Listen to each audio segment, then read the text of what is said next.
That's smart. We'll see. It'll probably be cool looking by then. It Well, we'll looks see. like Well, it's it's gonna gonna. fly into space, man. It's pretty cool. I think it's gonna be 2 years till we see them, but at least this way, I'm more excited about like you cannot ding the damn doors. Really? Oh, It's stainless steel, huh. That's interesting. so That's pretty cheap. That's why they got all the pre-orders. All right, we'll jump into everything. I got some cool stuff I'm going to share. We'll give a few more minutes. You guys have any questions? We'll wait for a few more people to come on, and I want to talk a little bit about a deal we did recently and one of the profit levers that we kind of work on. So I don't know if you have any questions about your roofers or what they came up with. I know obviously the $60 one, I didn't know that was a joke, by the way, because I was like, once you said something, I was like, okay, I know it was a joke. I just was in the middle of 8 things and I didn't get it right off the bat. You're right there. No, I couldn't get, I don't know why we have such trouble getting on this call. Just do whatever you did this time. You'll be fine. You want a chili shower? What did your roofer tell you though? Did you get the one guy out that we talked to who was eager to come out and try to take a look at it? Well, I actually have some statistics for you. I pulled 11 roofers out of the raw list. I tried to contact 8 that sounded promising. I vetted 6, which is 54%. I arranged a project visit with 5, which is 20%. And 2 actually showed up. That's 18%. That's substandard. That sounds about right.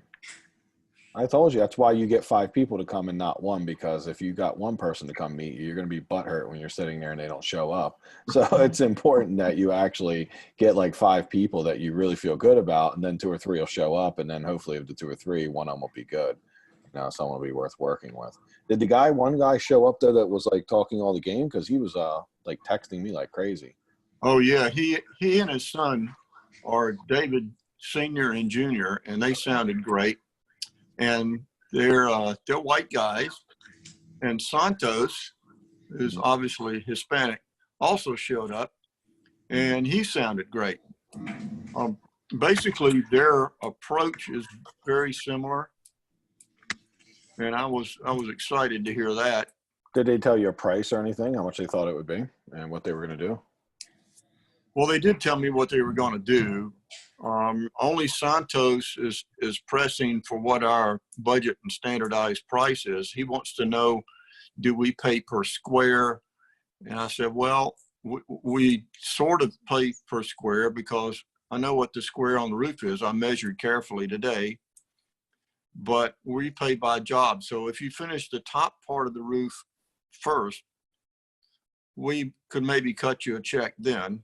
And then when you finish the bottom part of the roof, that's phase 2, and we can pay you then. And he has worked for realtors, but not investors, but he appreciated what we were doing, our approach for paying him. So what was the cost though? Did he give you a cost for it? Like what he would charge to do it? No, he wants me to give him a number. Oh, did he tell you how long he thought it would take him to do it? Per square. Yeah, both of them said the same thing. They said, we're going to tell you a week. We don't think it'll take a week. We're thinking 3 days, but at least 3 days. But we had rather tell you 5 days and it takes 3 than tell you 3 days and it takes 5. And why does it take that? Now, is it 3 guys? How many guys is it for 3 days? For David, he said he'd bring a full crew, which is 5 guys. And Santos said he would bring 5 to 7. Okay. He'd start off with 7 and see what they're up against. What is it they're doing specifically? Or are they just, I mean, what did they say they wanted to do just for the roof?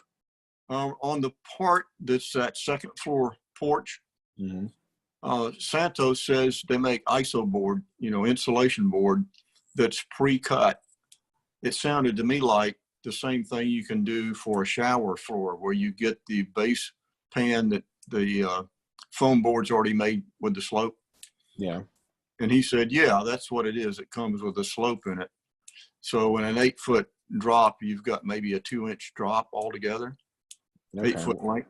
Why would you do that? Is that so you could walk on it? You were thinking about like making it a deck or something, or? No, the porch drains to the house instead of Oh. away from the house. So you're And saying that's where that's how that you water's get standing on the roof. it. Okay, so that would get it level, so the water would run off the roof and not. Oh, yeah, got it. Okay, that makes sense Right. then. Both of them will start by scraping all the gravel off that they can get off. Okay. They both told me how they would do the logistics of getting the gravel off the roof on the ground, and then we'll have them put it in the driveway. Okay. We're not paying haul off costs on the So dumpster. you actually use it for the driveway? It's kind of awesome. Yeah, why not? That's pretty smart thinking. I'm All not right, gonna cool. pay to dump it. Well, no, if you can use it, it's a start, right? It's a foundation. Okay. So they have a very similar approach there. Santos wants to go further and use the insulation board on the roof up top as well, and Okay. elsewhere, not just in that isolated area. But David said, well, I think if we can get the gutter entrances lowered, or rather the downspout entrances lowered so they're not above the level of the roof, you'll get some drainage and it should be okay without doing anything else but raking the gravel off and coating it down. And coating it down Santos with wants to do a tar? Is better that what job. is that what they're talking about? Coating it with tar? Yep, torch on. Oh, they're gonna. Is it torch on tar? Or are they gonna actually lay tar? Or are they gonna torch down like a rubber roof? No, it'll be felt paper. Felt paper. tar. Okay, that's a little cheaper. Okay, cool. And so, all right. Well, let me catch up, Micah and Christine. Hey, everyone. These Micah and Christine, they're new to the group, and it's Nancy and Jim, and Darshan's on there. He's hiding in the background, and Gerhard, and I think that's Ray. It's on the phone number. I always get it wrong, but I'm pretty sure it's Ray. I said Ray and Hannah, but you'll see a phone. But basically, what Jim's dealing with right now, he's got a house in Pasadena, and it is a big house with a flat roof, like 2,000 square feet, and the roof is pretty interesting, right? Normally, we have standardized pricing for anything, and we know exactly what to do with it. This particular one was very odd, so we needed to go and do a little bit of research. So what we did is we created a funnel, got a bunch of people in, and he got some people out more instead of like trying to get in price. He was trying to just figure out what the heck you could do to make this roof right, because someone had told him that like it needed to be ripped down to the joists, and it would be $50,000 to do the roof, and probably would have been if they'd have done what this guy said. He was a roofer; he just wasn't a flat roofer. The good news is he sounds like, regardless if people showed up or not, it sounds like you put a little work in and you got two people that sound viable to do the roof and are looking to make this affordable and not go crazy. And so that's pretty cool. I want to get more details with you off the call, but first thing you think about when you're thinking about like pricing is if they're going to have 5 guys for 3 days, what do you think if you just had to run the numbers quickly in your head? What number comes to mind? Because like that's the whole thing is we got to figure out what is he going to pay his guys per day. They're probably not all mechanics, so they're probably making $150, $200 a day. That's generally about right. Somebody doing roofing, $10, $15 an hour for so maybe $100, $150 a day. And then there's some people that are probably making $250, $300 a day. So put the average at like $200 a day per guy. That would be $1,000 a day. If we put it at 5 days, it's 5,000. Put it at 3 days, it's 3,000. So just getting a quick ballpark of labor. I can live with 5,000. For the labor, well, you can, but maybe you can't. You got to figure out the material next. Do you know how many squares, how much squares it is and what the materials would cost? He measured 32, just doing a quick measurement.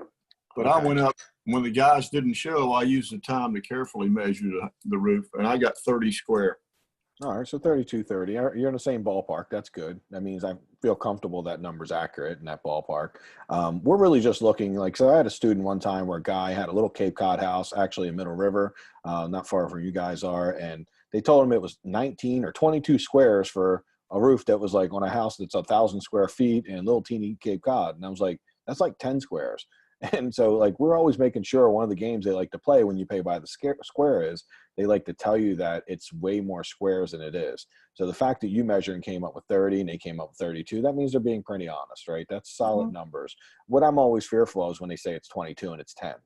Or it's 22 and it's 15. It's a pretty big difference, and that's going to run the price up. So knowing that you can break it down like this. So what I would start with, I think your next piece of information you need to get, and this is a really hard one to solve, guys. So normally this stuff is super simple, but this roof, if Jim put some pictures on the roof, you'll see he'll never run into this in his flipping career again. This is the most unique house I hope. ever. I mean, yes, you you'd be pretty lucky to see this again because I've never seen it and I've been doing it a long time. Lucky. It's almost like a commercial roof is what it is on a house. They don't put a commercial roof on it. So he's just breaking it down, trying to keep the cost down so he doesn't end up paying 10 or 15K for it or 20K because it easily could get a price for that on a house this big and roof this kind of ornery.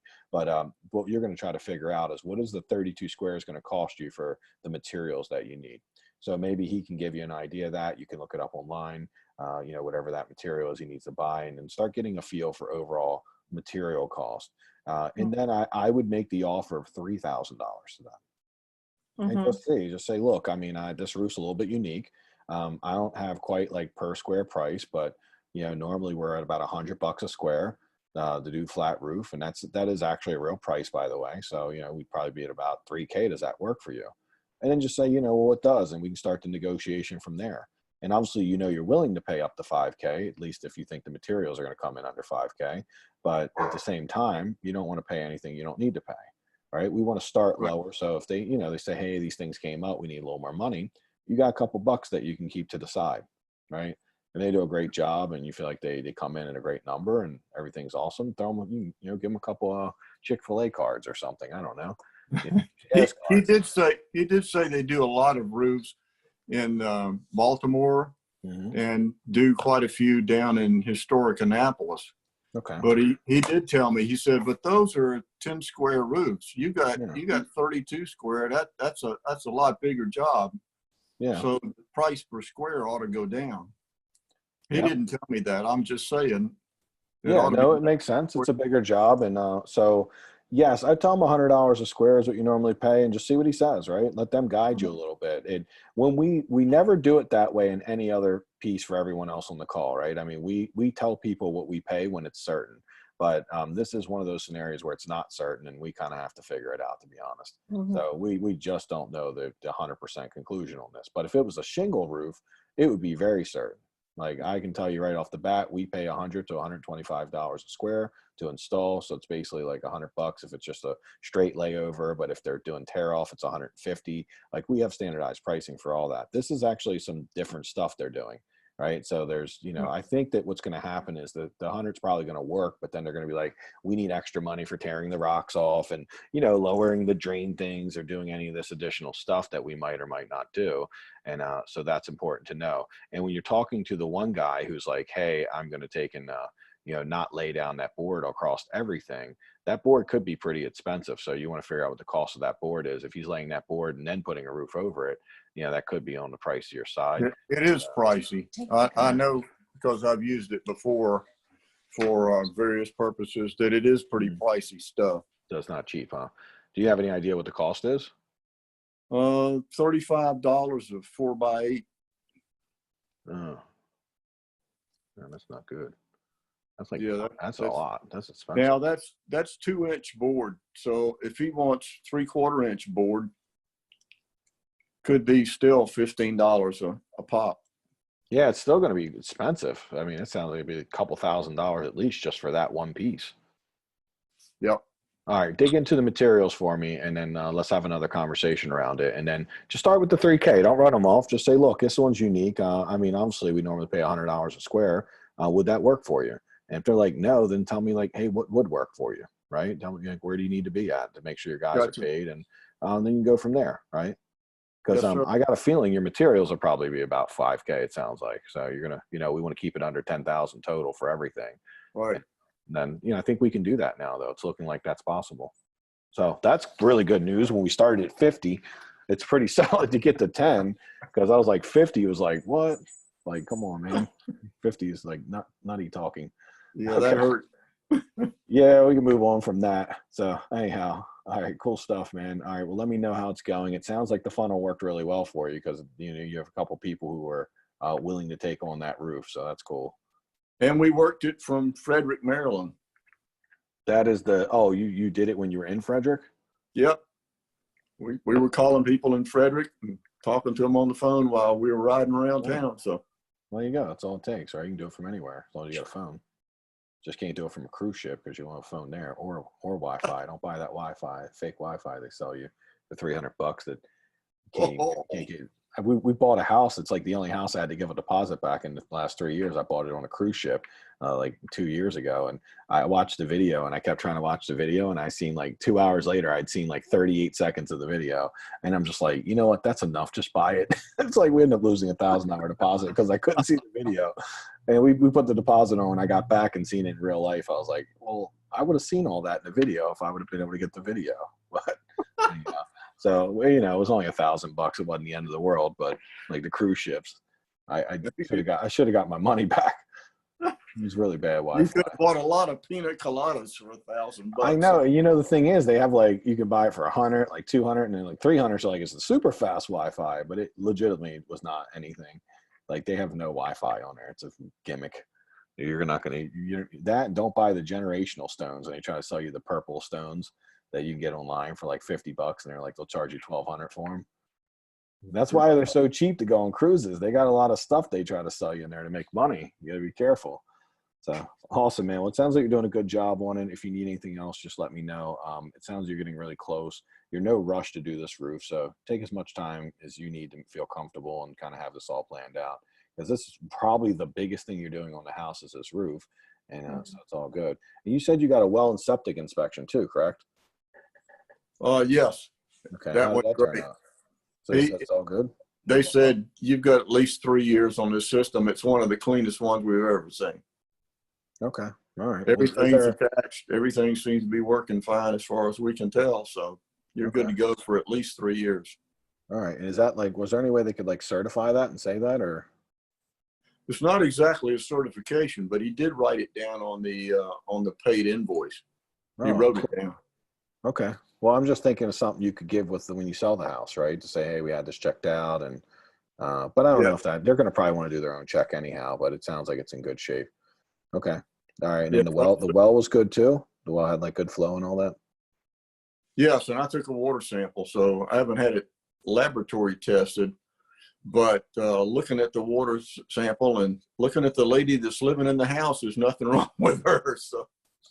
Well, that's debatable. There's nothing wrong with her. So I don't know if I'm going to go with that, because she was a little out there, and it could be the water's fault. So now I'm thinking you better test the water, because she was not completely there. I didn't see any chunks floating in the water. Okay. I'm not real confident with your testing system. Send that out and get that tested. It looked really good. Like I drank a whole bunch of it and I'm doing fine. They're going to do a much higher level test on it. To know that test will be part of the sale whenever you have well and septic, and they're going to be real picky about it. So it'd be best for you to check it ahead of time and just get. Well, we didn't test it because we're going to be doing a lot of plumbing work, and we know that's going to monkey with whatever results anyway. And then before we put it up for sale, we'll have a water test. That's been our routine. Got it. And have you you got that the good flow was there, right? There was plenty of flow. Yes. All right, cool. That's what really matters. Pressure is good. 42 to about 50 pressure. That's really good. Okay, awesome. All right, cool. Sounds like everything's good then. You got a couple of big items out of the way. When the one guy didn't show up, I managed to get the mold inspector to come down there, our mold treatment guy. And he said, well, just a little minor work more or less needs to be done. When you close, let me know, and we'll take a closer look, but it doesn't look bad. Yeah. I always don't do any mold until after I do all my demo and everything, because at that point, then most of the time you just rip the mold out when you demo and it's gone. So if there's much left, then you can actually look at a more affordable way to do it yourself. Because most of the time you can do like minor mold stuff yourself. We've done like complete mold jobs. And the reason I did that is because I had a time where I got an estimate from a guy to do mold removal, and it was like $9,000. And then wow, the cheapskate of me is like, all right, that's too much. It was a bad house. It had a lot of mold, but he explained to me the exact process for getting rid of the mold that he was going to do. And I like to take notes mentally. So I was like, he's like, yeah, I'm using this product and I'm going to wash it down with that. And then I'm going to put this product on. Well, about an hour later, I was online looking all that stuff up and found that I could buy it all myself and do it all myself. And a couple YouTube videos later, I got it done for like $1,500. Right. And I think he didn't do a test, but he walked through to try to identify areas that were suspicious or had mold. And based on just the walkthrough, he was able to tell us it's not bad, but you need to do a few things. when you do the demo. I got a feeling that you probably don't. I don't know if you need to get a mold guy, but if it's a few bucks, don't get too crazy with it because the mold guys, you can clean this stuff up yourself and make it easy. All right. Well, good luck. Let me know what you got going on, and we'll go from there. It sounds like you're on your way. You guys just settled, right? Long story, but no, Monday No? maybe. Oh, this Monday coming. Okay. Well, no rush. You're ahead of the game. Yeah, we're not pushing it too hard. We're not paying any interest as long as we haven't closed, so we're good. Okay. Awesome. Who else has some questions that I can help with? I see Nikki's on, and I think it's Ray down there. And Darshan. Hey, Darshan, how's your house going? Always Darshan's like Mr. Tim. There he is. It's going all right. Finishing up demo. Did you get somebody for a pretty cheap price for the demo? Yeah. Stop it. Paying them $125 a day. Oh, that's it? Yep. Sweet. And then, like, how many days are they into it? This is day 2. And how's it looking? Or you think they'll be done soon, or? Yeah, they'll be there tomorrow, and then they'll probably finish in hall and everything Thursday morning. Oh, cool. So 4 days then. So you're thinking about $500 you'll end up spending?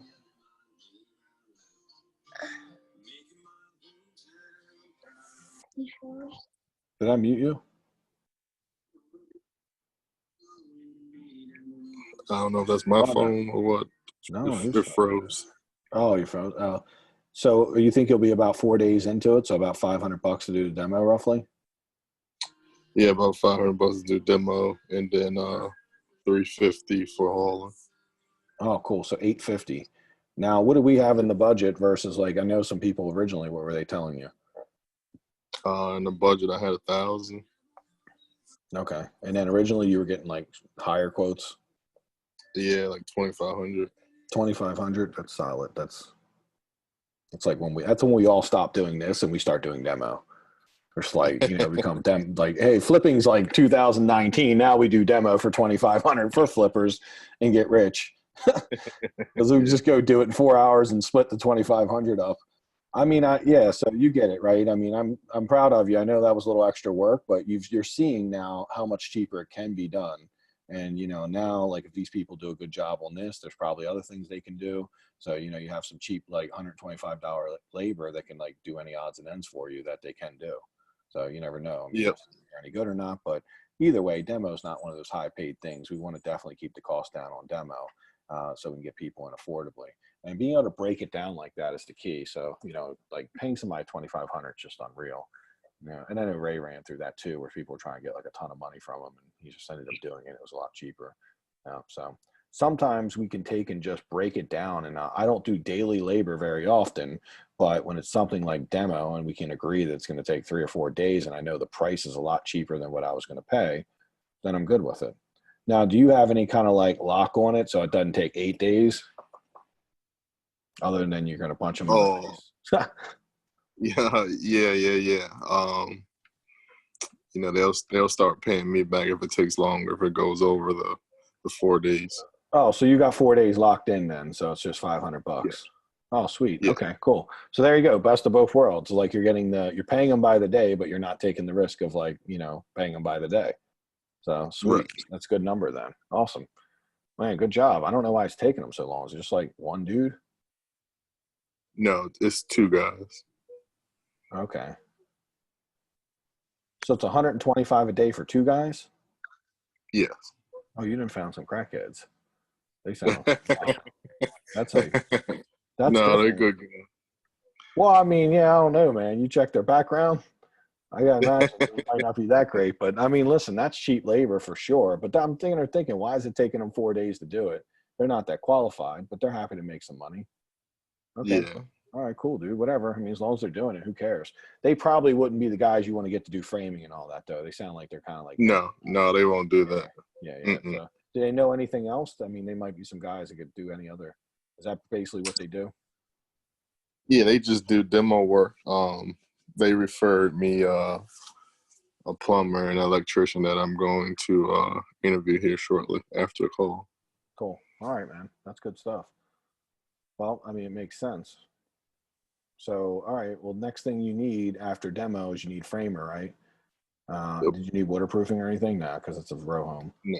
So yeah, get your ad out for the framer, because remember the framing won't be a lot. It's pretty simple in there, and that's the next level after they're done. And you know, framer. When you get a good framer, they likely can do other things for you. That's really a carpenter. So like you get somebody who can frame, they generally can do cabinets. They might be able to do tile. They might do doors and trim. So you might be able to utilize them in other areas, right? And, you know, kind of get them working. So I always like. I work really diligently to get a good framer because I've never had a good framer who couldn't do other carpentry stuff. And if I can get someone who could really knock out that framing, like Ray got a guy that was like basically he was able to do a whole basement by himself in a day, framed it out. He charged him like $800 to frame the whole basement. And he was fast and efficient. And then, you know, so of course that guy could do other things, right? He could do other stuff. And a lot of times they can. So on your framer, don't cut corners. On your demo guys, you can. Because the demo guys most of the time can only do demo because that's not really a skilled trade. It's a very low skilled trade. And so when you get into the framer though, that's the guy you really want to try to, you know, hopefully find someone pretty awesome. Right. Gotcha. Right. Because he'll, you know, this could be your guy, right? He could end up being your guy through the whole flip. It really helps you kind of move things along. True. That's true. Cool. All right. Well, let me know if I can help with anything as you're doing it, you know, if you can set it up and all that. How about anyone else got any questions? Any construction stuff? I'm going to break down. I got a quick lesson for today, something I want to share that I think you guys will find interesting. It's one of the profit levers. I want to do a kind of a case study of something that just happened for us, and it's very recent and real. And if there's no questions otherwise, I'll jump into it. So, you know, as we always talk about this, there's 3 profit centers where, you know, we can make house flipping really profitable. One's finding deals. You know, we talk about that all the time when people are looking for them. Right now, it seems like everyone's done that and found deals. So mostly everybody's got construction questions because that's what comes up next. And that's the second part. The third part, though, is something Samira is just dealing with. I listed a property for her, and she just finished her rehab. It turned out beautiful. And from the day she bought it, she thought $275 for it.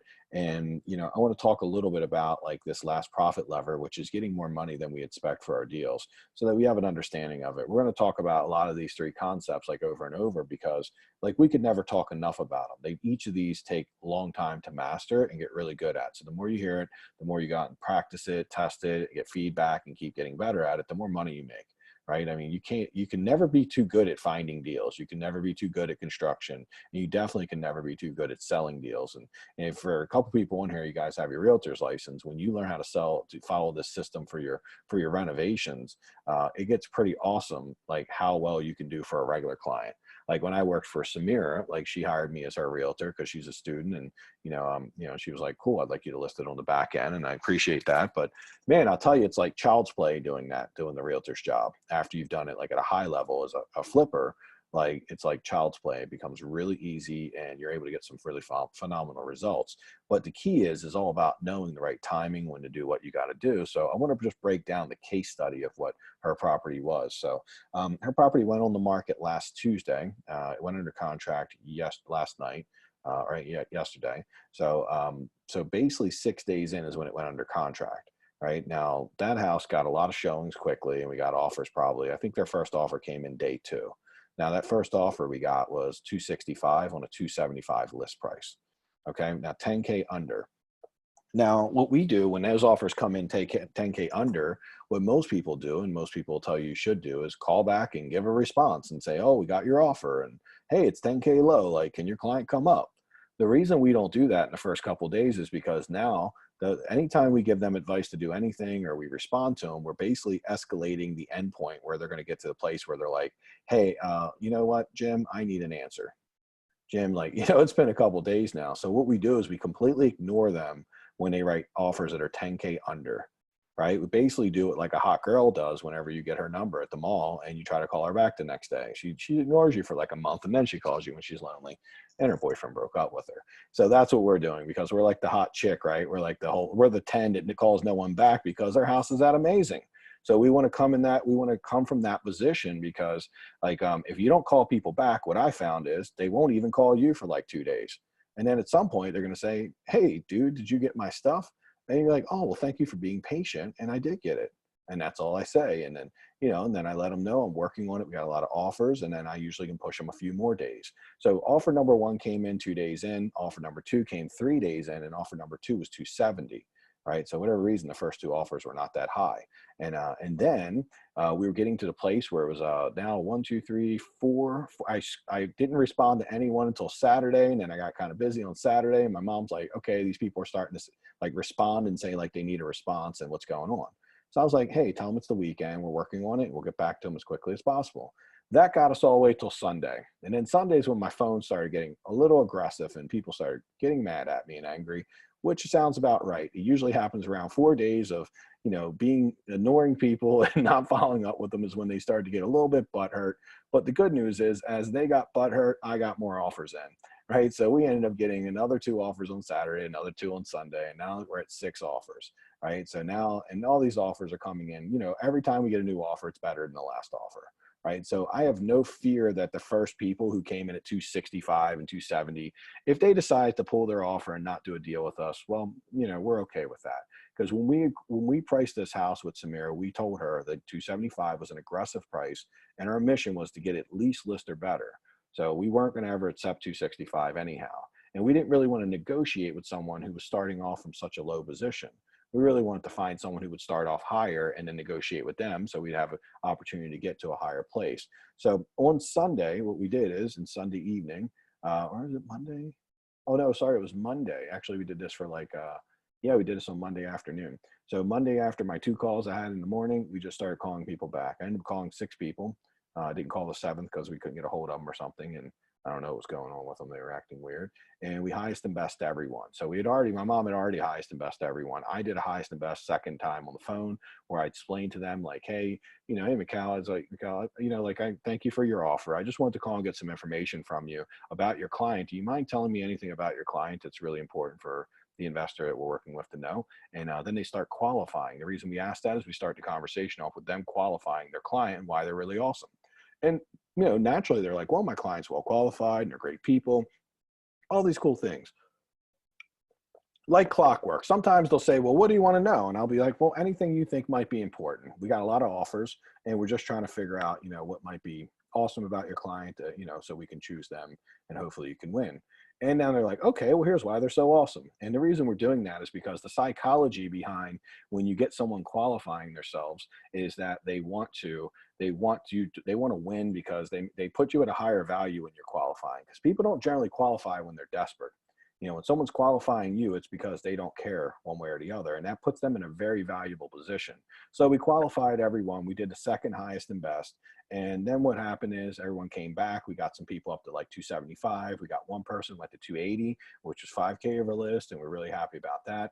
And it was all looking pretty good, right? We were past where we wanted to be. Like we were 5K over list and it was looking pretty solid. Most of these people looked like they were good to go as far as getting the settlement. But then comes a new offer comes in. Now the new offer comes in Monday around 1 o'clock, right? When we're doing all these calls. So now we got a new offer. So we get on the phone with that person. And my mom had already told her highest and best and like bring your best offer. And she comes in at 288, right? So 288. So I'm really happy about that because now we got a really good offer that's 8K more. So we take the 288, I give her a call and I vet her out, make sure they're qualified, they're putting proper deposits, settlements, all good. And then I called everyone back and I asked everyone again for a third highest and best. Okay, so third high, I've done 3 highest and best now and everyone kept moving. Every time I asked for highest and best, I kept getting more and more money. And it even came to one time when a person who was like really low, I think around 275, said to me, what is it going to take for my client to win? And then my mom, I think, told her 315, right? So we always say a really high number because we don't care what they come back with. We just want them to stretch as far as they can. And we won't always say like, you need to be at 315 specifically. We just like, it's like, we got some stuff that's around like in the threes, like, even one, I think it's at 315. So like, we don't know if our client's going to accept that offer, but I would just ask your client to bring the very best offer they can, and I'll do my best to get it pushed through for you. So as we did this negotiation, the key to this whole thing was like on Sunday, I was getting immense pressure to make a decision on Sunday from everyone. right? They were just pounding me on Sunday. Like, it's been too many days. You're unprofessional. Like, I'm going to like send you some, like a letter with white powder in it. It was getting a little out of hand. And I was just like, okay, I understand. I'm always really nice about it. Like, hey, I totally get it. I can tell you're frustrated. I'm doing my best. We got a lot of offers. I'm just trying to get through the offers. And literally, if you just tell someone that, they're just always usually understanding once you give them a reason. So I always make sure I call once they get to that place where they get, hey, we need to know something. I let them know, like, hey, I really always start with, I appreciate you being patient. And, you know, look, I'm going to do my best to get your offer through, but we do have a lot of offers and I have to call the mortgage brokers. I got to make sure because I can't present to the investor until, and remember, I always have an investor. In this situation, I have an investor, but if I was talking about my own deal, I'd be like, I have an investor. Now, you can be the owner, but you can say, I'm not the final decision maker. Like, maybe I'm your final decision maker. Maybe you're going to run it by me. And that way you're going to have somebody to help you figure out how long to wait. Now, if we would have taken and listened to that pressure and gave into that pressure, the highest offer we had was $279 on Sunday. Okay. Now on Monday, we get a 288, which is $9K more. And we got that Monday, like way into like a lot of pressure on Monday too. And then we go back to that person now who's 288 and we highest and best them a third time and they come to 298. So we end up getting up to 298. Now I go back and highest and best everyone a fourth time and I can't get them to move, and 298 ends up being the winner. So we got 7 offers, but really there was just one person who really stood out, one person who really fought hard to get the deal. And every time you're able to create a situation where you get somewhere between like 5+ offers on your deal and you're able to do that early into the transaction, there's a really good chance if you hold everyone out, you get everyone like completely all like juiced up and pumped up to buy it, and then you stall them and make them wait, they'll make them go crazy. It's like the perfect psychological event where you're just constantly highest and best, you're staying engaged with them, but you're never really coming to a conclusion. So we're slow about everything we do, right? We don't make anything promptly because the slower we are, what I've experienced over the years is that the slow money comes in higher, right? The people who come in and try to make an offer first day on the market are the ones who've been losing because they've been making low offers. However, the people who are willing to pay a little more tend to come in later.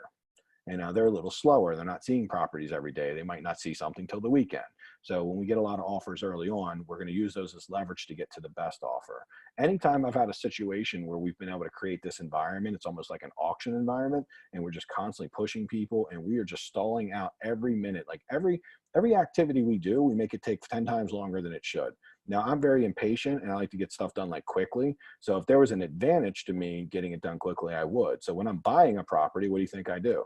I'm not stalling it out 7 days. I'm trying to figure out how to get it done in 7 minutes, because in 7 minutes, like I know that like, you know, probably Nikki and everybody else on this call might be popping in around 9 minutes. I'm like, let's get this thing signed up. If I'm working with a wholesaler, like the only deal I got with CR Homes was one deal where I was able to expedite the time on it. And I got them to make a decision before they did an open house, and I got a good deal from them because of it. And it ended up being a pretty solid house. And but most of that came because I expedited the time. Really good wholesalers don't want you to expedite the time. They want to take as much time as possible and then sell you the house if nobody else wants it. And at that point, you probably are paying too much. So when we're buying, we want to expedite things and we want to be super fast. But when we're selling, we want to almost like stop time, right? And we want to be so slow about it. Because imagine if I would have like sold this earlier, like a normal human being would have done. Like, I don't know an agent that gets an offer on Tuesday and then don't call anybody back until Saturday or Sunday.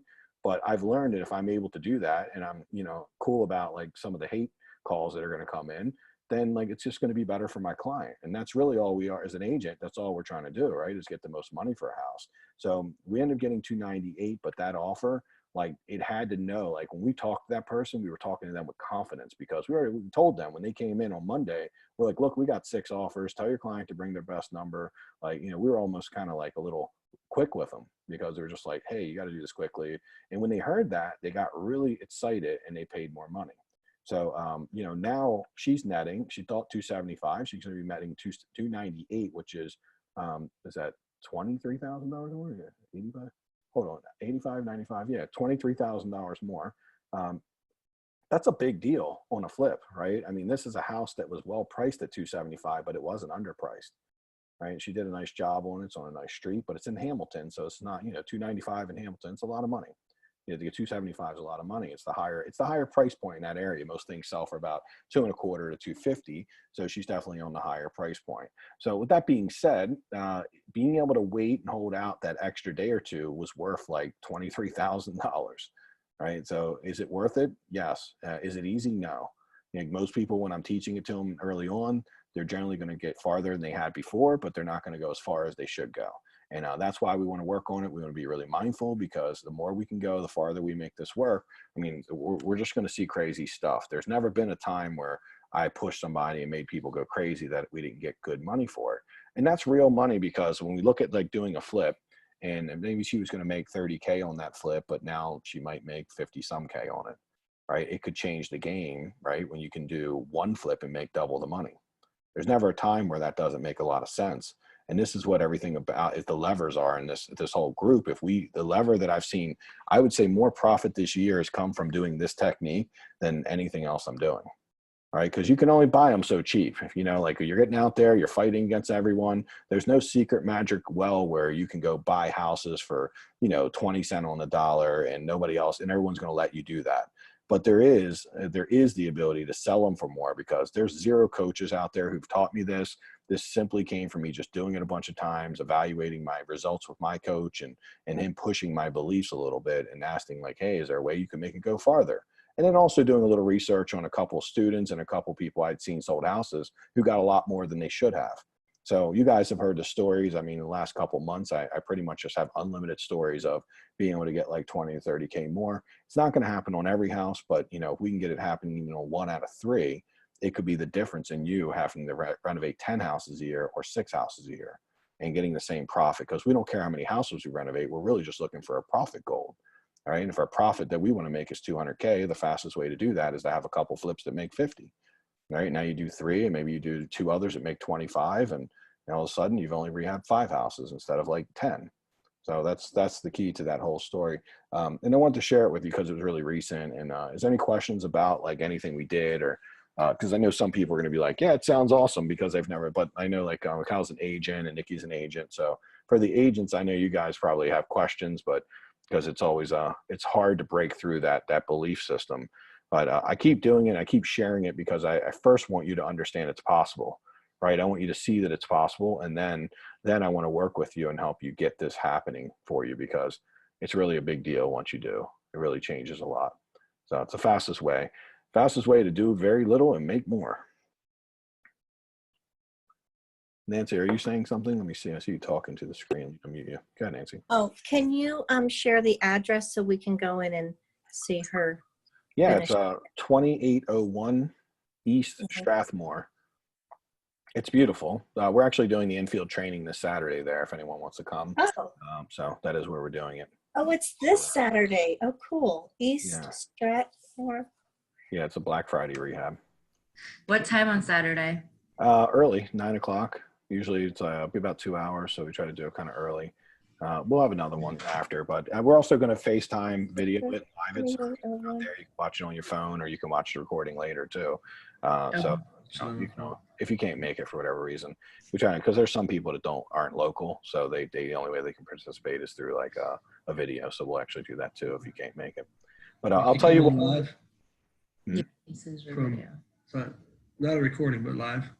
Yeah, we'll start a Facebook Live. We'll do, Yeah. and then if you can see it, then you can ask questions, whatever. Yeah. And if not, then you can you can watch the video later. Yeah, you can type them in. Don't ask me. She knows. I don't know. So it's so what we're going over in her house this weekend is not just seeing her finished house. We're actually going to do a little bit of what's really important. Is we're going to talk about what to save in a rehab. One of the areas that clearly that you learn, and when you're cutting cost, is learning how to save stuff versus ripping everything apart. Because and most people, contractors, always tell you rip everything out. Oh no, like your electric's not that great. Go ahead and just redo it all new. The sheetrock's a little beat up. Just do it all new. Oh yeah, that trim, it ain't that great. Don't replace those 3 pieces. Just do it all new. All right, so I'm going to show you what not to do. And she saved a lot of stuff. I think this is the perfect example of a home where I think her home was better than it would have been because she took the time to save all this stuff. But she was able to save some ceilings in there, some trim. On the 3rd floor, all 3 bedrooms are paneled, and she just painted the paneling and saved it, and it looks phenomenal. Right? It's not perfect, but didn't stop the house from selling.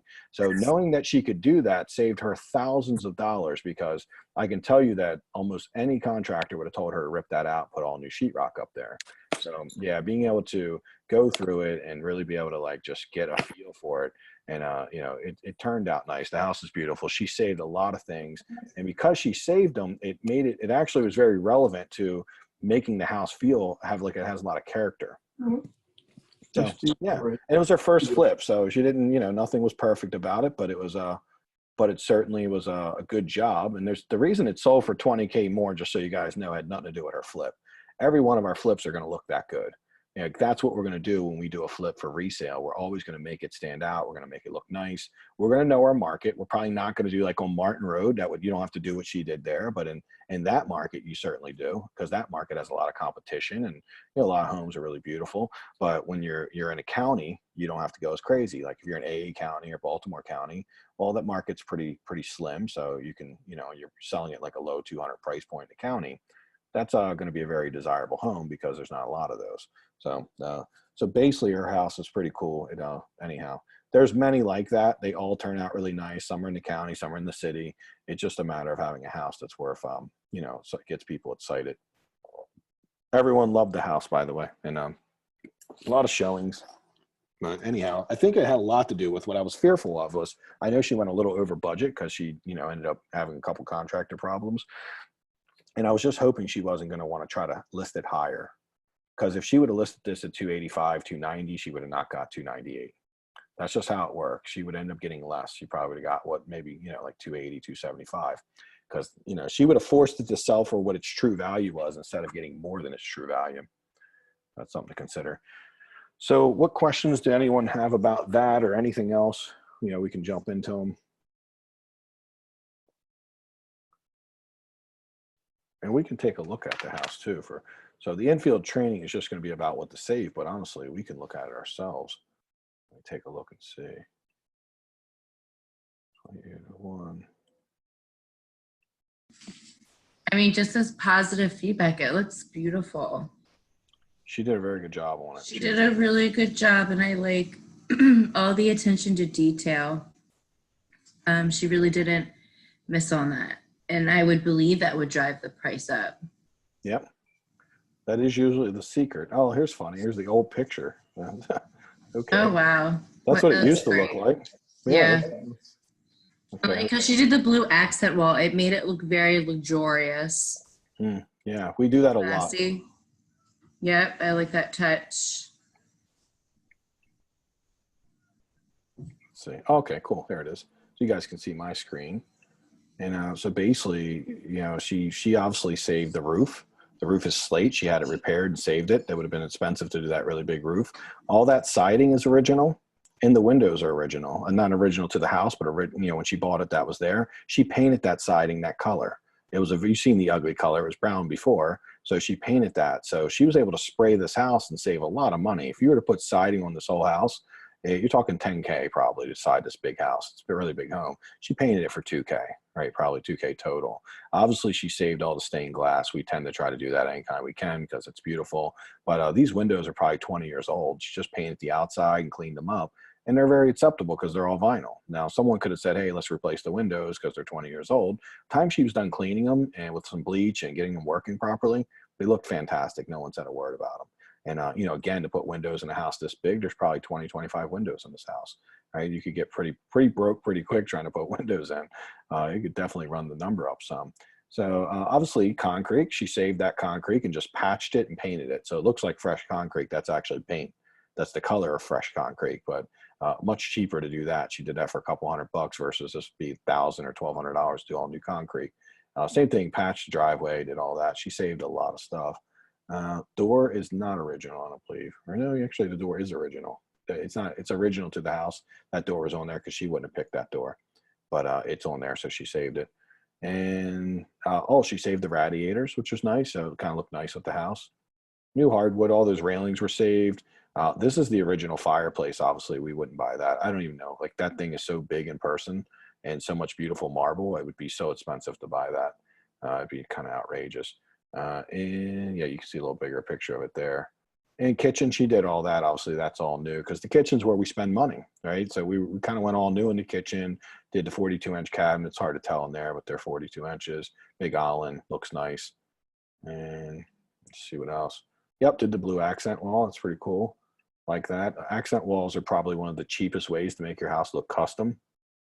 Like, what do you think costs to do that wall? Like $100? It's like $20 in paint. Like, I don't know, one guy for a couple hours. That right there, like you said, it just doesn't look like another rehab. It starts to like, okay, wow, they thought about this. And you know, for everyone who either is a good designer, like Christine is likes the design, so she can figure this out, how to make this look cool. And you know, and if you aren't a great designer, then just, you know, like, you know, ask for some help, because, well, you know, someone in the group is. You know, I know Nikki has a great eye. This ceiling is hard to see in this picture, but this is just absolutely beautiful ceiling. This ceiling would have cost $7,000 to $10,000 if she would have done this herself. But saving it was a big headache, but I told her she needed to. And every single person who came through just said they loved the ceiling and the dining room. They loved the fireplace. So her saving this stuff was a big part of, like, this was what made the house different, right? Because they went and looked at probably 4 houses that day. And, you know, like, seriously, do you think any of them had this, right? Everyone else was ripping stuff out and throwing it in the trash. So when we think about doing a house, especially an old house, we always want to think about restoring it versus, like, you know, gutting it and renovating it. We always want to restore anything we can. And honestly, I think, you know, Cal, if you're doing a lot of stuff, you're probably saving a lot of things with your, you know, you're trying to keep your costs down, but when you're doing stuff with like rent to own tenants, but like, let's not rip things out. Now, the one thing that everyone got to see was the layout of this house before. She changed the layout to make it amazing. So, you know, this is a really big master suite with the, you know, octagon. That's pretty cool. Her master bathroom turned out really cool. That's the closet. So she did a nice job on that. It's a very big master suite, by the way. I think it's crazy big. And here's all the bedrooms upstairs that she just painted the paneling and saved it. And that saved her thousands of dollars doing that. I never knew that looked good until I had like a rental I did it in. And I was like, that don't look bad. I want to start doing that in my flips. And because it really doesn't. Now, I wouldn't do it in a master, but I totally in the kids' bedrooms or spare bedrooms in the basement, you can get away with it. And this is the spare bedrooms on the 3rd floor. But you can see she painted it. It looks nice. You know, it's not high end, but it certainly looks really good. This was existing tile, by the way, that was in there that she cleaned up. So she just cleaned it up, regrouted it. This glass was on here. Like, she put some new tile on the floor, and that sink was existing. She saved a lot of stuff there. Yeah, I think that's probably it. Okay, now hold on. Yep, their doors, I think she just stained those and cleaned those up. They were existing. She saved a bathroom in the basement. This is another thing we do to save a lot of money. We just paint the ceilings black versus like putting sheetrock on them. A couple $1,000 saved. There's no sheetrock's necessary. It also makes the ceiling height feel taller, because this is only about a 6'7" or 6'8" ceiling. So when this is open like this, you kind of look at the top and it makes it feel much taller. So if you do have like a kind of a short basement, then this is a little bit of a hack to make it feel taller by doing the black ceilings. But also, more importantly, you save like a decent amount of sheetrock that you don't have to do, which puts some money in your pocket. So these are kind of cool things. That's the dining room again. So this looks really nice. And I think there's a basement picture I want to show you. Oh yeah, that's the basement. Oh crap. It's weird the way the picture's like. So this is the basement. Again, some work was done in this house when she bought it. She paid like $150 for it. You know, I think she's probably going to be around $60K or something into it. The $298 is going to make this more profitable. But you know, a landlord had done this and he had already put some tile. She cleaned this tile up. It looks brand new to me. Like, I mean, it didn't look brand new when she bought it, but it looks brand new now. That's something she put in that I kind of like that. I don't usually like the shiny, but in person, it actually looked like a high-end hotel when I seen it. I was like, it looks really nice. It made me change my mind. I was impressed. I told her, be impressed. I rarely ever like love stuff I see, but when I seen that in person, I thought it just looked really expensive, and it doesn't cost very much. That tile's like $2.19 a foot for that shiny tile. You know, I wouldn't do it in every bathroom, but it's certainly worth talking about. So, yeah, that's all the cool stuff. And when we do the infield training, it'll be the same stuff. She also was really important. She made it a 6-bedroom, 4-bath. We spent with the whole group, we spent 2 hours in there hacking the layout to make it perfect, to really optimize every ounce of space in the house. Like, that's the key. When you have a 2,400 square foot house, you got 1,000 or 780, whatever it is, it's all about taking the layout and making it absolutely perfect if you want to get top dollar. So, like, you know, you can do this so easily in Middle River, Essex, you know, anywhere you work really. right? But the key is putting some additional energy and time so that your houses look really awesome. Now, she didn't spend as much as you might think. When you look at that kitchen, she definitely put some money into that kitchen, right? She put some money into that master suite, into the living room, dining room, and all that. But you see it on the third floor, she cut some corners, right? In the basement, she cut some corners. So like, they're not as important. So the money we're saving by not putting a ceiling in the basement, by not putting sheetrock upstairs, we reinvest that money into the areas that matter. Right. So we're strategically not doing everything at the same quality. So we want to make sure living room, dining room, kitchen, master suites are done at a very high quality. So that way people get really interested and fall in love very quickly when they walk into the home. And if they can get them falling in love, then we're going to get people writing offers. And now that's how we get like, an offer to right now we're getting an offer to every like 7 showings on average. Which is pretty good. Back in the day, before I put all these, what I call SWOMO features, selling with multiple offers, like these accents and stuff, before I would put these in, we would get an offer for every 15 to 20 showings. So, it's definitely increased our love. We get a lot of cool people doing stuff now. So that's just giving you a breakdown of that. Anyhow, there's some bunch of cool stuff. All the properties we just put on the market are doing the same thing, so.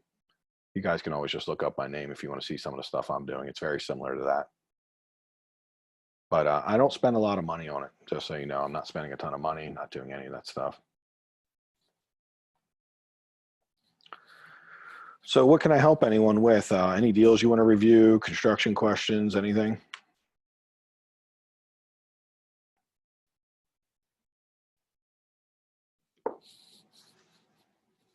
Hey, on this, the pictures we just looked at, on the kitchen island, I don't see electric on the sides. Don't they ding you on that on the inspection? Not really, no. Not if I'm your agent. I talk No. everyone out of everything. Yeah, well, the UNO. Oh, I think she probably had it. I don't know. I don't know if she had it or not, but she didn't pull permits. She didn't pull permits, so she don't worry about that. Yeah, and there's no UNO, so it's okay. There you go. Yeah, no UNO because she didn't pull permits between us on this call. But so that's something else worth talking about. We pull permits when we can. Here's when we pull permits: whenever we can't get away with it. That's our rules. So you totally can get so I got one in Middle River Road right now by the Royal Farms and the Chick-fil-A. I'm pulling permits on that. That's a little bit of a busy street. Plus I've kind of been blackballed in Baltimore County because they got really angry with me because they caught me and I get out of stuff so much for so many years. I think they finally just got angry at me. But with that being said, I've been getting away with it for 11 years now. I only pull permits when I think I can't get away with it. So if I'm doing a waterfront or I'm doing something in Canton or I'm doing like a really big renovation, I'm not pulling permits. But like if I was doing like your house, Mikhail, and it's like 780 square feet, you're just doing a basic cleanup, I'm probably not pulling permits. Like you got a really good chance of not getting caught. And when you get caught, your only downside is you got to go get permits. So like no big deal. It's not like, you're going to get away with it so often that it's going to be very profitable to do so in the right scenario, the right situation. Yeah, and Martin, I don't think we're going to pull permits at all. I don't think we need to do any work for plumbing, electrical, or HVAC. Maybe a little bit of plumbing. Well, maybe in the basement. Plumbing. Yeah. Again, you can act stupid though, right? If you get caught, when it's like on the border like that, you could be like, I don't know. What? Yeah. The problem is I did that to them like 14 times and they were like, yeah, stop, Mike. We got you. Had my picture up on the wall and stuff. I do so many houses. Like if they only catch me 1 in 15, I'm still starting to add up, right? Over time they catch me. And I'm only getting caught like 1 in 15, by the way. So that's, I'm saving 10K a house. I'm getting done faster and I get caught like 1 in 15 times. And, but in Baltimore County now I pull permits for a while because the last time I got caught, they actually, gave me $1,000 fine. And then I just paid it. And then I started work after I paid it. And he's like, oh, you the stop work order. Yeah. So I got a stop work order. I gave him $1,000 and I got permits. Well, he said that I didn't do something right. So that technically I was working illegally and he gave me $19,000 more in fines. It's crazy. I was working with another broker construction and he didn't pull permits and the inspector stopped order. He owned about like 4 houses on one street. He put all stop orders on all of them. Oh yeah. So they can get Luckily I was the one talking to him, and we didn't get a fine. He just put the stop Yeah. work first one. Okay. Lucky. Yeah, we got like the worst guy in Baltimore County. This guy apparently, I've never had many problems in Baltimore County until this one guy. The guy, my electrician, said that he shut his church down. He's like, he literally put a stop work order on the church because they were putting up like some kind of like something for church. And he's like, yeah, it's the same guy who shut down the fruit stand. I was like, shut the fruit stand down. I was like, who's this terrorist? And he was a terrorist, man. He got $19K in fines. He just like, when he went to court, he's like, yeah, I knew you'd get away with it. I was proving the point. And I was like, thanks, man. I won't do that again. I got you. And I was being really nice to him. But so with that guy being that animate about it and that crazy, he said that it's like there's an epidemic going on. He's just a fruitcake, and the only person that's like that. So I know when I'm in the Middle River, Essex area and it's me, then I need to be like, I can't, for a while, I need to kind of lay under the radar. So I'm just pulling. It's not a big deal to pull permits. It only slows up my production a little bit and costs me a little more money. Now, the secret that what's worked really well with me for a long time is that when you don't pull permits, make sure you do things to code. So that way, if you get caught, like you said, there's a good chance they'll just say, hey, just get permits. Don't worry about it if it's being done well. They see you doing a lot of shady stuff in there, then they get real upset, and they might then get kind of like, hey, we're going to find you, and real picky. But if I already am doing things to code and doing them the right way, and if I get caught, it's just so simple. I just go pull the permits, and it's not a big deal. They don't make me rip anything out. It's just actually pretty easy to work with them. And then also it helps me on the back end when I'm selling. If everything is done properly, then, not having permits is not a big deal. I'm able to talk my way out of it every single time. But first of all, only like 1 out of 8 people even ask me, but when they do, I'm able to say, yeah, that one didn't need permits. They're like, and then like so 1 out of 8 asked me, and then probably like 1 out of 5 who asked me and I give them the response of that one didn't need permits. Like 1 out of 5 will say, well, what do you mean? Of course it needed permits. Right. And then the other 4 will just be like, oh, okay, cool. That's it. And they just move on and like make an offer or do whatever they're going to do. So the whole permit thing is, don't make it bigger than it needs to be. Pull permits if you're in an area where you need to, like Ray's in New Jersey, he needs to pull permits because he gets, they're very tough up there. But if you're off on a little side street and stuff, and Baltimore County is actually pretty lenient. So is AA County. Baltimore City is a little more like, you need to pull permits for everything. So the house that we got busted on in Baltimore County, we did a 75K renovation. So I think that probably was like that was a little much to not pull permits. So I do believe that we probably got what we were asking for there. So I would say that was one of those borderline situations where we were getting aggressive. That's generally what happens. We're always pushing the boundaries of how often we can not pull permits. And then we generally get an answer once we push it too far. And then we push it back. So we're always seeing how far we can go with it. The good news is I can kind of tell you where the line in the sand tends to be and help you out there. So if you decide not to do it, you can be strategic about it. Because I would not pull permits in the places where you have almost no chance of not getting caught. But I've had students do like, really big rehabs, like crazy big rehabs, and not pull permits. Like second floor additions and not pull permits. Like craziness. And so not get caught either. Which, yeah, that's interesting. So I don't go that far. I tend to just do it on, like I said, I think your deal, Kyle, is perfect. So, well, that's, what other questions might you have? So we're talking a little bit about, she didn't pull permits. So that's actually a pretty cool subject because that's, another savings, obviously.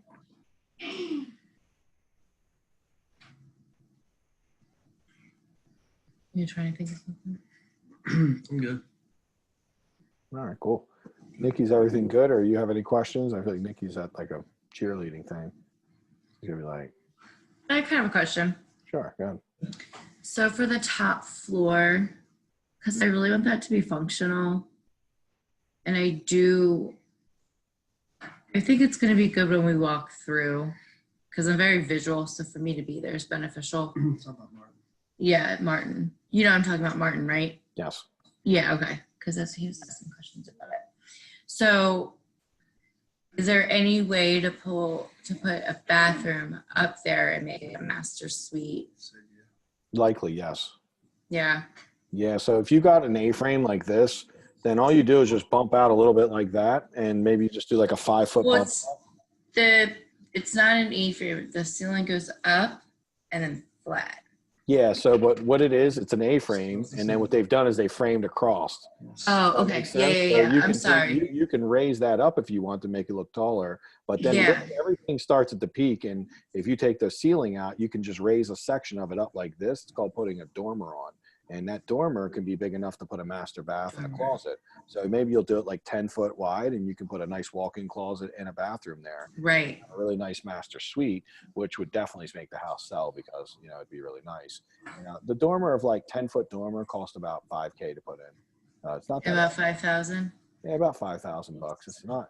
If you get a good framer, it could be even cheaper. Because I mean, seriously, I got a guy that for $150 a day who did one in like 5 days. So I think I paid him like $800-900, and the materials were like 2,000. So I've gotten it done for as cheap as 3, but like I wouldn't want to tell you a number that's going to be like, you know, hiring. Right. This guy was like half drunk when he did and all that, but he did it. So he was. You got the job done. Yeah, he was like Darshan's guy, right? At $65 a day or whatever. His demo.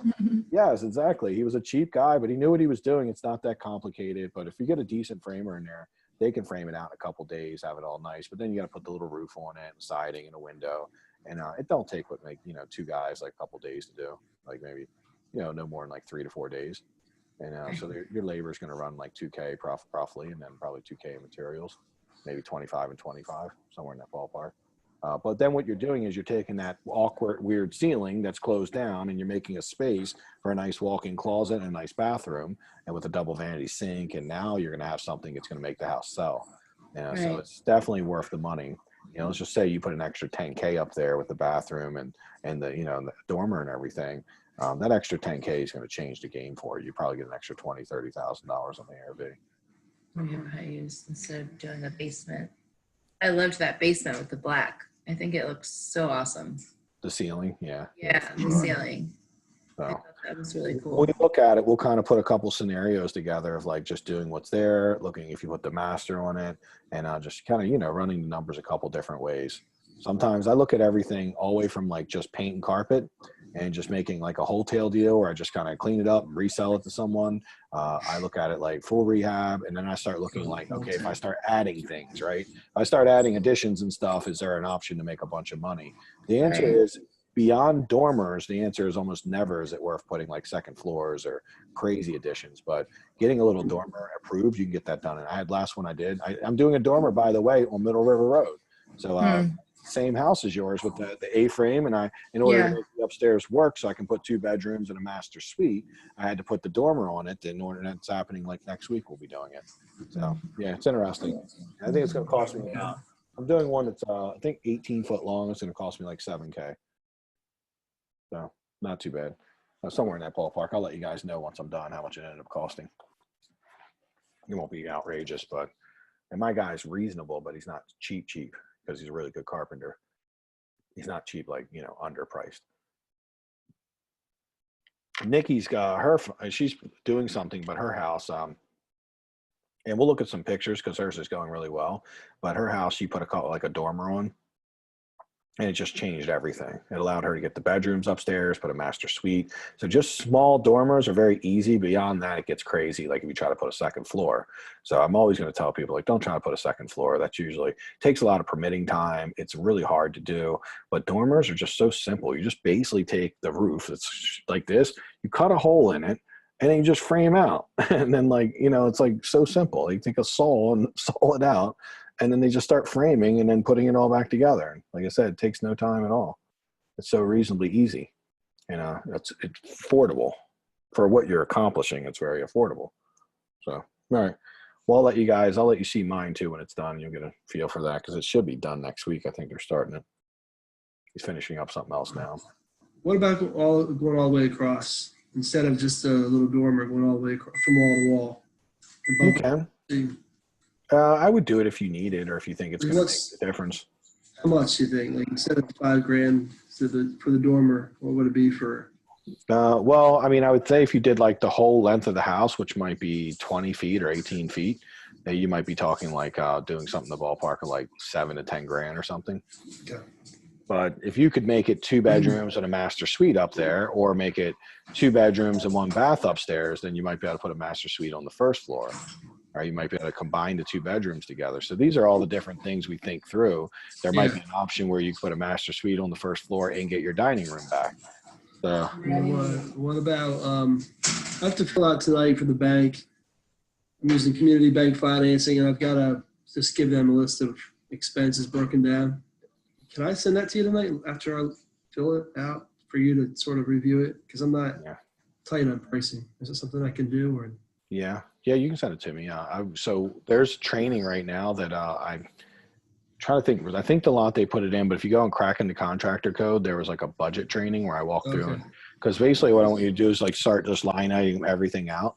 It's how I like to do it. I like the way my brain works. I haven't been able to try to get it to work any differently, but I kind of need to see the price of everything we're doing. So I don't say like some people will be like the kitchen's $10,000 and the bathroom's $5,000. I look at it more like the plumbing for the whole house, like everything. What am I going to pay the plumber? Because I'm thinking of it in like how I pay the trades, right? If I get to hire a plumber, I'm not going to be like, all right, here's your $500 for the bathroom. It's like, okay, it's $2,500 to do everything. Right. Or if the window guy, like how many windows for the whole house, the flooring guy, how much flooring are you doing wherever, carpet, where's it all going? So I'm putting everything in line items as trades. So that way I can think through like, what am I paying each trade person, labor and material? So I like to break it down that way. And it's very detailed, but I can do it like 10 or 15 minutes on the house. So the question is, you got to probably make a decision sooner than later. So if there is a time we can get in sooner than when you think, I might be able to work that out because I think now knowing that you're getting a bank loan, you don't have as much flexibility and you kind of need to let them know what you're trying to borrow if that goes up. So you do need to make a decision soon to like. I want to give them the higher end numbers. Well, that could change greatly depending on if you're going to do like a full renovation or just a clean up for like a rent to own. Yeah, it could be a pretty big difference. Maybe a $20,000 difference. I want to plan for more expensive. The money. Okay. And then back it down. And I take what I don't need. Well, have they did any kind of appraisal or anything yet? They're waiting for me to send this over to them. Oh, cool. So I would probably just tell you then try to like bust it out at like 60 and tell them you're putting like a dormer and tell them you're trying to get like 230 for it or something like you're going to have. And it's going to be a 3-bedroom. I know we can get at least 3 to 4 bedroom, 2-3 bath, something like that. Okay. And I think that would work because you'd only be about 166 in. Right, you put about 60 in, you'd be like 166 into like 225, 220. Yeah. That's like 60K in spreads. So that's like 30K profit. They 30, 40. It's 40K profit with the bank loan, and they're usually they're pretty. We'll see. So it's like 4.98%. Yeah, but you have to put in 20% total. Yeah, I got to put a lot of money in. Yeah, 25. 25%. Now is that of the total? Of the purchase price. Oh, the purchase, and then do they 100% renovation? And they do 100% renovation. That's not too bad then. Yeah. I mean, if you got a little extra cash, that's a good deal. Now, how long are the loans? Are they year loans? They're 18-month loans, interest only. Yep. Oh, sweet. I might need to check into that because. Well, that's why I want to stretch it out. If I did rent it, I want to stretch it out and not have to refi, unless I go back. Which, using other people's IRAs, I won. Yeah, that makes sense. So you'll get in and out the deal quickly. So it's cheap, and is there no points on it or anything? 1 point. 1 point, and then you're like $5. Yeah, it's a little under 5%, 1 point, and the only other fee is $250 for something. In the bank, and appraisal is $425. Now that's a local bank. You said it's Community Bank, is who it is? They're out of it's a community bank out of Carroll County called NWSB. Oh, NWSB. Okay. ACNB, Adams County now. Adams County Bank got a PA bottom, but they used to be 90% instead of 75%. It used to be 10% down, and they did 100% renovation. Then another bank bottom, they got tight. Oh, wow. That's interesting because I'll tell you, people have been getting loose with money lately. You wouldn't see stuff like that anymore. Now you're seeing it all the time. So I never do that just because of like how many houses I do. I pay higher interest because I'd be broke if I was putting in like 25% down. Yeah. I would be doing 4 houses at a time instead of 11, right? So because I'd run out of money around 4 houses, so I have to pay like 10 and 2, so I can get 100%. I get 100% loans at 10 and 2, and so it's like I'm okay paying that. It's all relative to how much money you got to put in. Exactly. Yeah. But if I was only doing a couple flips, that's really good financing. It's very cheap. You got a little extra cash. It works really well. So that's a good deal there. So yeah, run it at like 60K. Well, I'll tell you, do you have pictures you can send me? Yeah. Because I can actually run it for you like in 5 minutes, and then we'll end the call, and I'll send it to you. If you send me pictures, I'll just kind of do a quick little number for you, and it won't be perfect, but it'll be enough to send to the bank. Okay. Let me just share. It's always good to see that. So if you go into the resource library that's in your training that Delonte got you hooked up with, and you go into, let's see which ones it is. Renovation tools, and you go into example line item budget, example standardized line item budget template. So you're going to line item budget template, then this is what we use to kind of run the numbers. And this is exactly what I use, by the way. Once you get trained on this, this is exactly what I use when I walk through a house. So I have my laptop I'm on right now. It's my little MacBook, or you can use like an Air, whatever you got, as long as it has battery power. I literally will pull this up when I'm in a house, and in 10 minutes I can just fill this in and just start doing, and be like, okay, that's how much it's going to cost. That's how I'm able to walk through a house and know that it's $58,325 and be really close, like every time, like really legitimately close. So this takes practice though. So I'm going to do it quick now, because if I get into like explaining every reason I'm putting the numbers in, it takes like 45 minutes. I have a training where I did that in about 45 minutes, and it should be on the site and under the Cracking the Contractor code. But essentially that. Now, is there any decks to do on the house? Let's see if your picks came through or not. What's your email address again? It's Mickey G Flipping, so MICKEY G Flipping at gmail.com.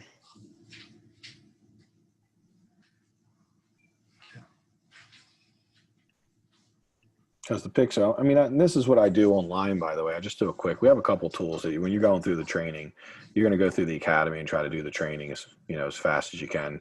The first 3-4 modules are really important. Let's see what we got. Also, when you get a chance, Mike, can you send us the login to access the Flip Vector, like resources and everything? You should have got it. Delonte said when he set you up, it should have came to you, the email you had or that you Probably used. have it. Okay. Yeah, check in there and see, because it's basically just all you do is just sign in, and then you'll have it. You can share with each other and use it if you like. Okay, thank you. Okay, so let's see.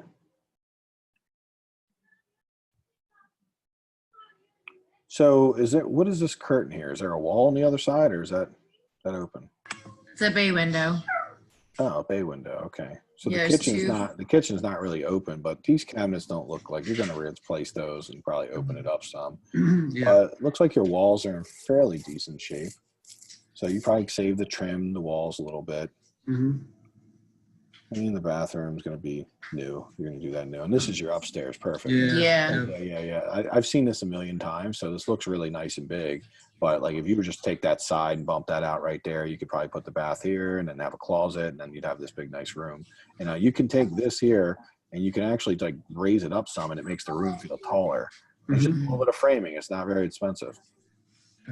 Now, basement-wise, you know how tall the basement is? Because it looks a little short in the picture. It does look short, but it's 7. It's like 6'10", 6'7". Yeah, I think you told me that. So it's really tall. Then. Okay. Looks short, but you got HVAC. HVAC savable. That looks awesome. Oh, dude, awesome. You got a nice garage out back. It's huge, man. It's huge. That's nice, actually, for that area. People love having like little garages they can work in and stuff. And the neighbors have the dormers as well. So that it's not something out of the norm. Yeah, we seen it on one of the comps that we were looking at. They put a dormer, and it looked like they did for the bathroom. So we're not going to get this perfect, but I promise you, if we just kind of do this really quickly, that it will be in the ballpark. So it'll be enough for you to get to your bank and get, close to the money. Yeah. What happens when we get more detailed about it is we're going to find some things are cheaper and some are more expensive, and it should equal out. And we will have a contingency at the end for anything we miss or forget. Okay. So there's really no deck work you have to do. Windows, it looks like we could save the ones you have, right? Probably. Yeah, they look pretty. Let's go back. Based on the fact you just told me that one you got for $298, she saved all the windows, whatever you guys are doing there. I know, and cleaning them up. I'm like, okay, how can we do this? Yeah, these, as long as they're vinyl, you can save them. The front door you're going to save. The roof looks solid. You would have to probably dormer it out the back, though, is what you would do. That's what it is, yeah. You would dormer it out the back, and that would be fine. and that would give you everything you need. So, okay. So the windows look good. The siding looks good. The roof looks pretty good. That front door looks good for sure. Like it's a decent front door. It's so ugly though. It is ugly, but keep in mind the price point. It's not the prettiest door. I know. That's You what I can- need to get over sometimes. Well, what you can do is paint it a nice color. You can get rid of that Yeah, screen like a door. black. Screen doors are ugly, so get rid of the screen door. Yeah. That makes it look really ugly too. And there's some things we can work out. You seen Samira kept it on hers. That's why I was like, that's not our door we picked, but Yeah. it works. Probably need a new garage door and stuff. Okay, so you've got a lot of the things that'll run your cost up. Like if you need a new roof, you can get this soft washed and make it look like new. And it's a soft wash. It'll take all that staining out to make it look a little nicer. Okay. Yeah, you can literally throw some black shutters on, maybe paint this. Yeah. Like find a way to like, design is all about like working with what you have. Like I love the show Design on a Dime, and like this is where you gotta figure out how to like make this look awesome for like little money. Little money's painting a door, putting shutters on, that's cheap. Soft Yeah. washing the roof for a couple $100. Doing some nice landscape out front. Yeah. This house would be very nice looking, have curb appeal once you did just those few things. It could really take this to the next level. So let's go ahead and jump through real quick. So windows, we're going to just put like $500 in just for any repairs that are needed. Landscaping, paint exterior. I don't know. You've seen it in person. You can keep Power it or wash. Yeah. power wash it? Okay. Power washing, yeah. Normally, the only time I'll paint is if it looks awful or it's an ugly color. So Yeah. like her house, It's has- white. White's acceptable. It's not my favorite color, but No. some accents you'll make it look good. It looks traditional. So we're going to save that. Then we'll probably need a couple $100 just for some random stuff we're touching up. Landscaping should be cheap. I mean, you don't have anything major there, so I don't know. Put $1,000 in or something for some plants and some general cleanup. Exterior doors. It looked like you could save most of them, but I'm going to put 500 just in case you need knobs or there's another door that's broke. Fence look I fine. definitely think we'll need a basement door for sure. Need a basement. Okay, so we'll make that about. So the basement door is pretty cheap, so we'll make it 800. That should be fine. Okay. Like it's new. Like so, basically, a door costs like $200, like 200 to install. It's right 150 and 200, so 350, $400 roughly for a basement door. And we put $1,000 in for the shed because it looked like you need a new garage door. Garage door. And probably just some overall stuff, right? The garage door is 600, but you probably need to paint it and clean it up a little bit, make it look nice. It looked a little funky in the picture. So curb appeal, we always just put like $300 in. That's going to be shutters, mailbox, and numbers. Little details that make it look nice. So it's not curb appeal. Is that not the landscaping? Just so you know, as we use it here, by the way. So not like in general in life. So don't worry about that. Framing might be doing the dormer. So if we're going to do the framing, we don't have a ton of framing to do on the first floor. You got to frame the basement. So we'd probably be $1,000 or $1,500 on the framing if we weren't doing the upstairs dormer. But with the dormer, we're probably going to need to take that framing up to about maybe, let's call it $5K, just because like that's going to be how much we spend on framing the first floor, the basement, and the dormer. Labor only, right? Excuse me? Labor only. Yeah, well, this is labor and then material too. So I'm putting total numbers. I'll break Oh, these you down are. later. Okay. Yeah, I'm doing total numbers because I don't want to be here all day breaking it down. And it can get kind of, if I'm explaining it and breaking it down, it takes like 45 minutes. If I'm just doing it, I just like can knock it out in like 10 or 15. So demo is usually not very expensive. You got some furniture in there, so probably 2K. Demo is going to be your first demo. You'll get that done for about $1,000, and then you'll have like hauling trash throughout the way. Right. Sheetrock's going to be, most of the sheetrock in the house is pretty good, but you'll need to sheetrock the basement. That's probably going to be, let's call it 100 sheets in the house. We usually pay about $20 to install and about 15 for materials. So that's about $3,500. So again, this is all recorded. You can come back to this later. Interior doors, we could save a lot of them, but you'll need some in the basement. So we'll just put $1,000 in for the doors, $1,000 for trim, because there's going to be some, we'll save most of the trim, but we'll have to put stuff in the basement and fix whatever's there. Kitchen cabinets will be about $2,500 for the material, about $500 to install. So we'll just call it $35 to be safe. And that should be fine for nice ones. Vanities, you probably need 1, 2, 3 vanities. So you'll do a double, which is about $900, $800 to $900, and then the rest are going to be about $250. So that's $500 and $900. It's about $1,400 for the, and then I pay $50 each, so $1,550 for that. Tile for 3 bathrooms is going to be about $3,200 for 3 bathrooms. Some labor materials. Paint's going to be $2K plus materials is $2,900. Doorknobs are going to be super cheap. It's about 300. Well, about 400 with installation. They're $10 a piece. They're not very expensive. $10 to install. The bath mirrors are really cheap, so just like $200. We can put those in. Like not pretty. Hardwood for that house is going to be about $2K. With materials, labor, punch out, we should put 500 in. Cleaning, that's going to be, let's call that free. You guys clean yourselves or do you pay someone? $200. That's the wrong one, sorry. Yeah. 700. Yeah. Power wash, I mean, we have like $200 to get somebody to power wash it. Yeah. Inspection repair, you don't need all that. I haven't seen it. Well, we might do permit. If you're doing a dormer, it might be something you want to get a permit on. So let's go and put, let's just put 1,500 in there for drawings and stuff. Now plumbing, you're adding a bathroom there. You're adding one in the basement. You're probably going to be about 4K on the plumbing. Mm-hmm.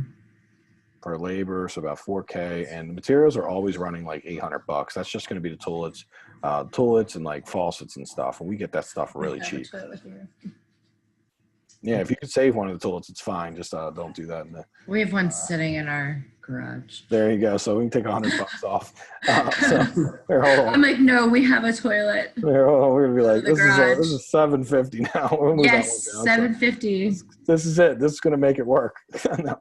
So You electric, never know, that toilet could save us. well, honestly, it's $50 that's just being wasted. So I would save it. Don't worry. I only, even when they have the brown seat, I found that you can get new seat covers for $18 and make it look like new. So don't ever think you're being too cheap. The electric, do you know if the panel looks good or not? Because I didn't see that in the pictures. Yeah, I think electrical's fine. Okay, so let's call it about 3,500 because just you're gonna need to run some wires and the new stuff and all that. That's true. Yeah.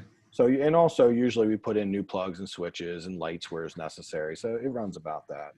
Insulation will be for the basement. It's like $800. Not too bad. HVAC system, you have one that's in there, so we won't touch that. That was in great shape. Hot water heaters. I think you got to change out the hot water heater and do a little plumbing, more plumbing. Oh, you already got plumbing. Never mind. Yeah, I got plumbing. This is HVAC. So HVAC, Yeah.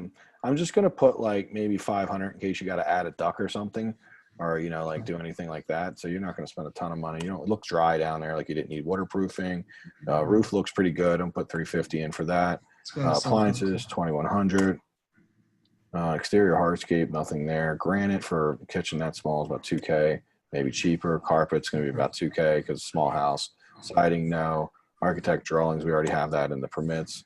We got alarm. You don't need an alarm there. It's not an alarm neighborhood.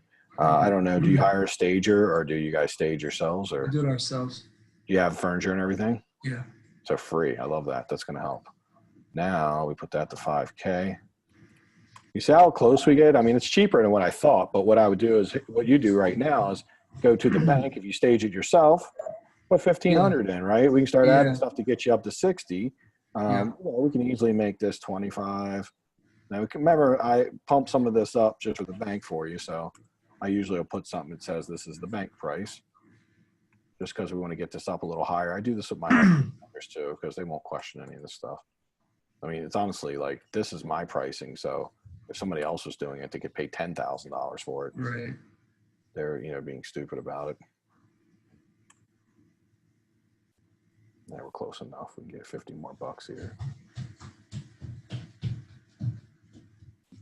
So that's 60K, but between me and you, we know we probably could be at 55K, and we'll ask the bank for 60. That's one of the ways we get some of that 25% back. Mm-hmm. So, and if they don't, and also if they come back and say, hey, we don't want to think it's not worth it or whatever, then, maybe they'll just give you the 55K and you're all good, right? Yeah. So I'm going to save this one and send it to you.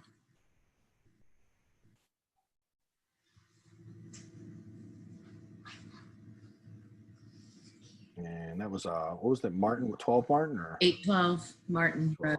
12 Martin. Okay. So And do I'm gonna one. save it.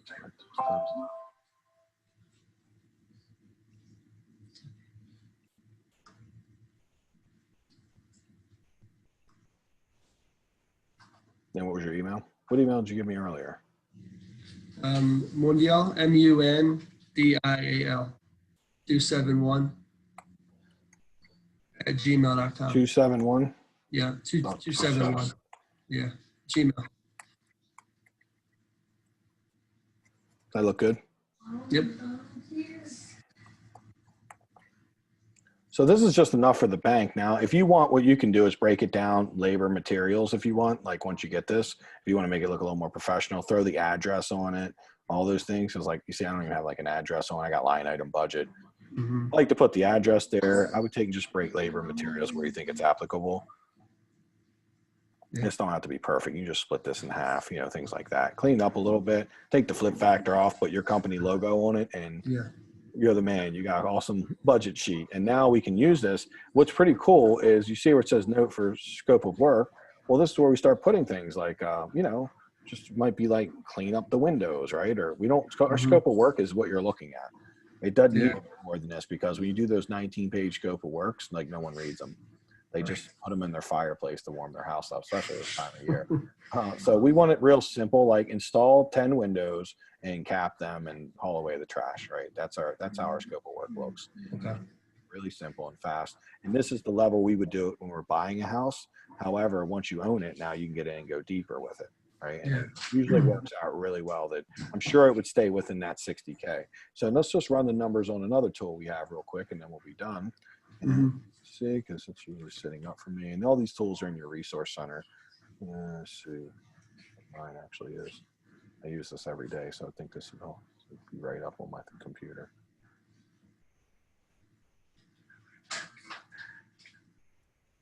So basically, this will tell you what your profit should be. Now you got a couple things that are awesome. So if we put 220 ARV, you bought it for 106, right? Mm-hmm. Oops, actually it's just me. Repair cost 60 and purchase price 106. We got 8 and 2, but you're like 1 and 6 or whatever. 6%. 6%. You're an agent, so that's only going to be 2.5. Taxes are probably like 2K max. Okay. So there's your profit. I mean, it's a solid deal if you do it that way. And like I said, if you get it done for 55, actually I put the 60 in. If we can do it for 55 and you get creative, and it's like 35K in profit, that's a really good flip. Like 35K is good money, and I think you could easily make that. I don't think you'd have any issue selling it at 220. Because keep in mind, we're talking about adding like a master suite, finishing the basement. This thing's going to be pretty sweet. You know, you'll know why it got the money, because like people are going to go crazy, and they're going to love this house at that price point. You're optimizing it. You might go ahead and add, like it might turn it into 800-900 square foot house, and with the basement and everything, it's going to feel like a lot more, because you're going to have so much usable space in it. That's the key. It's not always about your square footage. Like my waterfront house is only 982 square feet, but I've got the exact duplicate in the basement, and because it's on a hill, it actually, like the whole basement's just a walkout, so it really feels like an 1,800 square foot house. And what I just figured out, if I put a second floor on it, because I'm getting ready to sell it, it actually is going to make it like worth a lot more money. So I'm going to put another 900 square foot on top of it for about 60K, and it's going to go up from being worth 430 to be worth like 600K. And it's going to, so I'm putting 60 in to get like 170 more. So I'm kind of pumped up about that, because I was like totally almost missed it, and I was getting ready to put it on the market, and I was like, hey, hold on. Wonder what this would be if I put a roof on it or put more on it, because I was doing Middle River and it made me think about it. So I was like, happy I didn't miss that. I didn't know things were selling for that much in my neighborhood. So I guess waterfronts and they're going for a lot of money right now. I'm moving back to the hood, you know, get back to my roots. Brooklyn Park, baby. Saving money, financial freedom. Dude, it's so much financial freedom. If I make the money I'm supposed to make on my house, I can pay cash for the house that I'm moving to and have no mortgage. That's pretty sweet. Yes. Not like the mortgage matters, but you know, overall it's pretty sweet. I think it's always a dream to not have a big mortgage or anything. Sure. Yeah. It's like, and the house I'm moving to is like a nice house. I just got done renovating. It's beautiful. So, nice, only 150K total though. I got into it. So I'm kind of pumped about that. And a nice neighborhood in AA County. That's why I'm keeping it, because it was a good deal. So there's your numbers. I mean, look, your deal looks good. That's solid. I like where you're going with it. If we can get in, you know, let me know when you can make it work. Monday's like the only day, because I'm leaving Monday morning. I could do Sunday. I could probably do, I might be able to do Tuesday or Wednesday. Any of those days could work. Probably. So anything between Sunday and Tuesday are good. But not Monday. Well, I can't do Tuesday, actually. I'm sorry. I just remembered. I have Monday and Tuesday. I'm going back home to my house because I have a webinar that I'm preparing for on Tuesday, but I'll be back Wednesday morning. And so, yeah, I can do anything Wednesday, Thursday, or Friday. All right. Just let me know, like timing wise. When I say anything, my calendar stays booked out, but I'll squeeze it in. And it's only like, looks like it's 10 minutes away from where I'm at. So it's close. Okay, cool. All right. So just let me know. We'll work it out. I'd like to see it because I think you got enough to go to the bank now and get your process going. And, Yeah. but then we can kind of finalize it in real life when we see it. Sounds good. All right. Cool, man. Awesome, man. All right. Anybody else have any questions before we move on? I'm glad we jumped into that. That was actually helpful I'm sure, for some people. Cool, guys. Have a great Thanksgiving. Everyone eat way too much. I'm rooting for you. I just went on a diet 3 days before Thanksgiving, but with that, knowing Thanksgiving was coming up, I already had made a plan that diet is not happening on Thanksgiving because that would be wrong.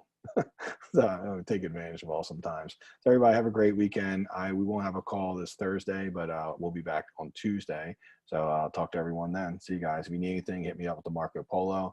Christina and Kai, I'm going to send you a Marco Polo link right now, okay, for you to jump in. I just had to put you in as a contact first, okay? Everybody have a great weekend. See you guys. Enjoy your holiday.